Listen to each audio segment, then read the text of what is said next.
Good morning, everyone. Good morning. Good morning, Rabbi. everybody.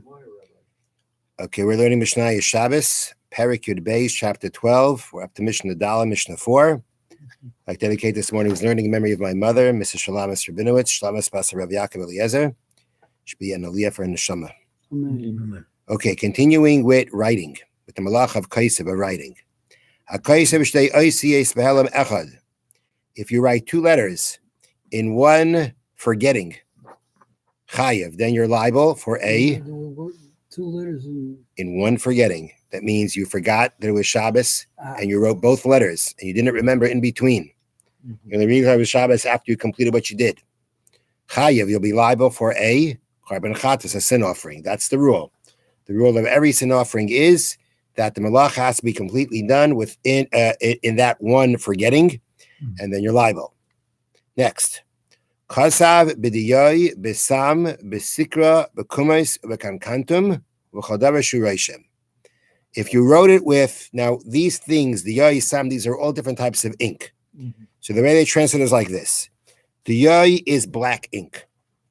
That's the yoy. Sam is orpiment. Who? Orpiment. O-R-P-I-M-E-N-T, which they say is a yellow mineral. Okay, that is Sam.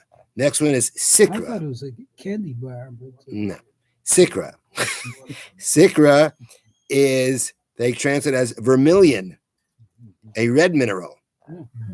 Okay, that one's good. Komos is gum arabic, the hardened sap of an acacia tree. Okay. What's an ingredient in food?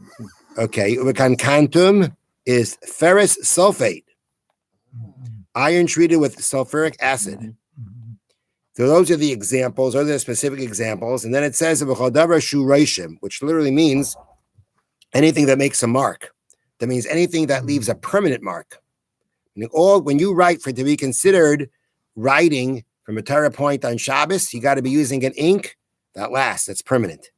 So this would not be an incision like you write with a blank pencil or something. It's just like a. Well, that would imply that, but let's see. Okay, that's the next part of the Mishnah. You wrote with all these things, these inks, but again, it's anything that makes a reshim that leaves a permanent mark. Al Shnei Kaslei Zaviyos. He wrote two letters on two edges, two corners of a wall of walls. And you imagine two walls that meet at a corner. And you wrote two letters, right? Each one at the edge of the wall. Got that? On each wall? On each wall, one letter on one wall, one letter on the other wall at the edge. So that basically when the walls meet at the corner, the letters are close to each other. Okay. V'ashnei luchei pinkas are on two tablets of a ledger. You know, you have these two tablets where the person who the shopkeeper, whatever it is, writes his calculations. He's got two tablets. You write one letter at the edge of one, another letter at the edge of the other, but it's on two separate things. And they are close enough that you would read them together. Chayev.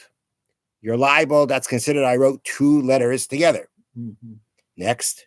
HaKaisev al basarai chayev. If you write on your skin, you're chayev. Writing. We're talking about writing here. You take whatever it is, whatever ink you're using, and you write two letters on yourself. Halacha is your chayev. We'll go back to that for a second. Hamisarid al basarai. But let's say instead of writing on your skin, you basically scratched out letters on your skin. You took a sharp utensil and you scratched out two letters. Okay. Rebbe Eliezer Machayev. Rebbe Eliezer says, Rebbe Eliezer Machayev Chatas. Rebbe Eliezer says you'd be liable to bring a sin offering for that. Rebbe Yeshua Paiter, and Yeshua exempts you for doing that. Okay. So now, before we go back to writing on your flesh, let's just focus on this part about scratching out a letter on your flesh. Now, if Rebbe Eliezer is Machayev, okay, so look, what did I do? I wrote two letters, right? I did write two letters. The question is, though, is it usual? Is it normal to do that? Because if it's not normal to do that, then we mentioned a number of times before, doing a malacha, doing an act that would be an act of desecrating Shabbos, doing it in an unusual way, is exempt from a Torah law, from the Torah prohibition. So if Rebbe Lezer says that you'd be liable to bring a chatas for scratching out letters in your flesh, then that would have to mean that he considers it normal. Rabbi Yeshua poiter, Rabbi Yeshua exempts. And the commentaries explain, because Rabbi Yeshua says it's not normal. Not normal. Now, what exactly is this machlekes, whether it's normal or not? Is it a question of how often people do it or not? I don't know. Now, if you go back before, it says writing on your flesh is libel. Nobody argues about it. So apparently, at least in times of the Mishnah, it was normal to take something and write something on your hand, maybe to remember something. It was considered normal enough to do. And tattoo normal. Well, tattoo is a different discussion. That's a different discussion. We're not talking about tattoos here. Right now, we're talking about just writing on your skin, or scratching out in your skin.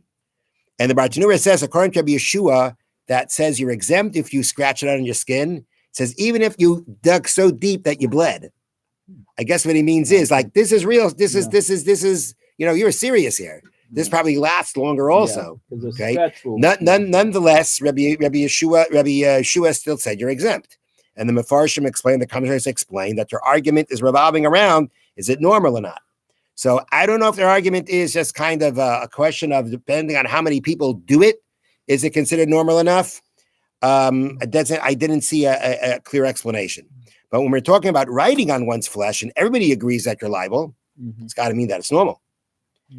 So writing on the flesh is considered libel. That's considered normal. You'd be liable a sin offering for doing so unintentionally. Scratching out letters on your skin, that's a machlekes. Now, the question is, your case about scratching out something on a surface. Oh, it was surtut. Right, doing that. There is one of the things that are forbidden. There is a discussion. I shouldn't say discussion. I don't know if it's a question, but there's a whole question about when you count the 30. There's a discussion in the Gemara when you count the 39 avos malachas, right? The 39. Some, for whatever reason, there's an opinion that you take out one and put inserted, which is scratching out on a surface. So it would seem there would be, again, what is exactly all the halachas about that, I'm not sure. But there is such a thing, there is such a malacha like that. Have a wonderful day and a good Shabbos. When they say, Thank you, Rabbi. when they say taking out